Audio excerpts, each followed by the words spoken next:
कुछ पुलिस के सामने चुनौतियां वो हाईलाइट कर रहा हूं और मैं विक्रम सिंह सर से जवाब लूंगा और उसके बाद मैं बिट्टा सर के पास आऊंगा।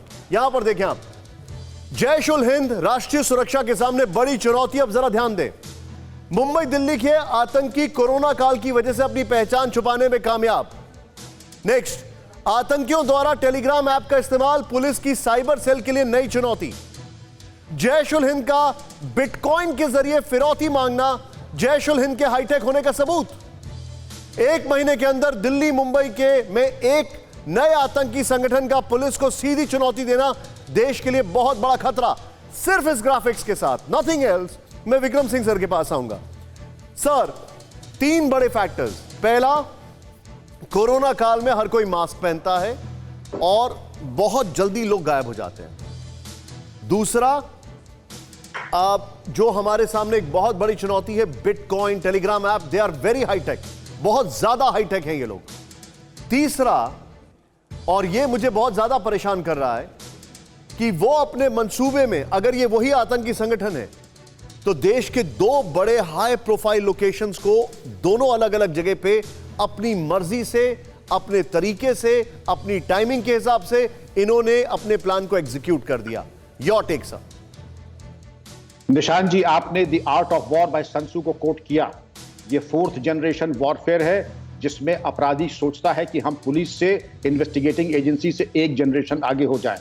ये उसकी खुशफहमी हो सकती है, लेकिन इन्वेस्टिगेटिंग एजेंसी का काम है to get behind the eyeballs of the terrorist. उसकी माइंड की वायरिंग कैसी है, उसके ऊपर ध्यान देते हुए उसको निस्तनाबूद करें। आप याद करें, आज से 5 साल पहले एक आउटफिट था इंडियन मुजाहिदीन, और आईएसआई ने उसको तैयार किया था जिससे कि दुनिया के सामने यह नजीर प्रस्तुत करे, होम ग्रोन टेररिस्ट थे। और उसमें जो भटकल ब्रदर्स थे, उनके बारे में यूपी एसटीएफ और एटीएस ने काम किया था एक, और उसमें बहुत बड़ी कामयाबी मिली थी। उसके बाद इंडियन मुजाहिदीन न सिर्फ बैन हुआ, बल्कि उसकी कमर तोड़ दी गई। अब ये दूसरे रूप में अगर इसका अवतरण हुआ है, कालांतर में इसके ऊपर भी कार्रवाई हुई, लेकिन जो टेक्नोलॉजी का इस्तेमाल हुआ है, ये जरूरी नहीं है कि टेक्नोलॉजी का वही इस्तेमाल कर सकते हैं। हमारा भी R&D अब हो गया है, और मुझे कोई संदेह नहीं है निशान जी कि हम अपने R&D के माध्यम से फिर इनकी कमर तोड़ेंगे। बकरे की मां कब तक खैर मनाए। ये ठीक है, ये चलती का नाम गाड़ी, जब तक ये कागज की नाव चल रही है, लेकिन हमारा R&D एक दूसरे लेवल पे जा चुका है। हमारे इंटरनेशनल कोलैबोरेशंस, जो लीडिंग इन्वेस्टिगेटिंग एजेंसीज दुनिया के, क्योंकि दुनिया आज प्रभावित है इस तरीके की आतंकवादी गतिविधियों पे। जैसा कि जनरल गुरमीत सिंह सर ने कहा, एक पक्ष जो है वो कट्टरपंथी कट्टरवाद है, और दूसरा पक्ष नरसंहार और जबरदस्ती धन वसूलना, जिसको कहना चाहिए एक्सटॉर्शन।